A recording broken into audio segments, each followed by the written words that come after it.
রোজায় বদলে যাওয়া একটি গ্রামে নিয়ে এসেছি আপনাদের। ঔষধ, নিত্য প্রয়োজনীয় জিনিস ছাড়া বন্ধ সব দোকান। অধিকাংশ নারী হিজাব পরেন, স্থানীয়দের আড্ডা কোথাও নেই। রমজান আসলে আপনার দোকানপাট সব বন্ধ থাকে, আপনার সবাই রোজা থাকার চেষ্টা করে, রোজা থাকে। সারাদিন বন্ধ থাকবো, সন্ধ্যার পর আর কি, ইফতারের পর আর কি সব খোলা থাকবো। রমজানের সময় একটা দোকানও খোলা থাকে না, খাবার দোকান বন্ধ। যখন ইফতারের সময় আসে না তখন খুলে বুঝে ইফতারি বেছে, এমনি সময় বন্ধ থাকে। মসজিদ মক্তব্যে চলছে ইবাদত বন্দেগী। গ্রামবাসী সবাই রোজা রাখেন এবং বহু কারণে গ্রামটি দেশের যে কোনো গ্রাম থেকে আলাদা। সবাই ইসলামিক ভাবে চলার চেষ্টা করে ইনশাল্লাহ। মুরব্বীরা মোটামুটি সবাই নামাজের তাগিদ দেয়। গ্রামের অধিকাংশ বাড়িতে টেলিভিশন নেই, বিয়ে বাড়িতে নাচ গান বা বাদ্যি বাজনার মাতামাতির কোনো সুযোগ নেই। ছোট থেকেই মেয়ে শিশুকে পর্দা করানো শেখানো হয়। পুরুষদের অধিকাংশ পড়েন পাঞ্জাবি। আমার গ্রামে টিভি কেউ দেখি না আর কি, টিভি নাই। বিয়ে কোনো অনুষ্ঠান হয় না আমাদের জায়গায়, বিয়ে হয় শুধু অনুষ্ঠান ছাড়া। কোনো অনুষ্ঠান না, কোনো বক্স চলবো না, কোনো গান বাজনা হইব না আর কি।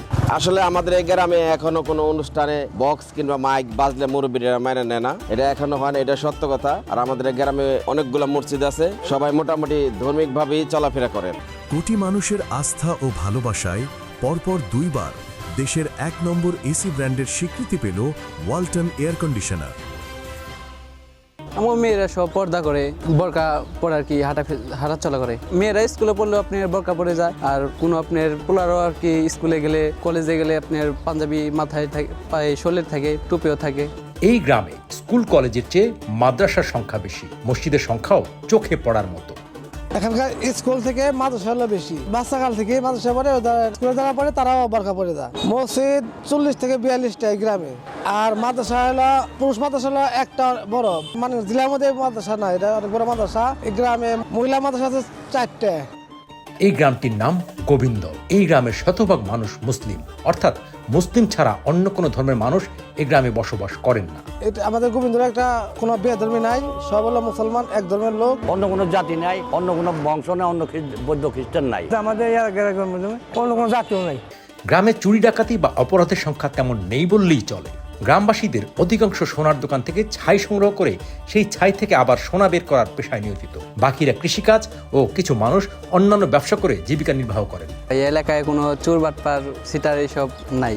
এলাকার পরিবেশ খুবই ভালো ভাই। এখানে বেশিরভাগ মানুষই স্বর্ণের যে ছাই আছে না, ওই ছাই থেকে স্বর্ণ রূপা বাই করে, এদের ব্যাপারী বলে, ছাইয়ের ব্যাপারী। ওনারা এই পেশাটাই বেশি করে আমাদের গ্রামে। এই বাদে আপনার কিছু কৃষি আছে, এই বাদে আপনার অনেকে বিদেশ করে, ঢাকাতেও কিছু লোক থাকে। তবে মূলত আমাদের এই গ্রামে সবাই ছাইয়ের কারবারটাই বেশি করে আর কি। গোবিন্দল নামটি শুনে হিন্দু অধ্যুষিত মনে হয়।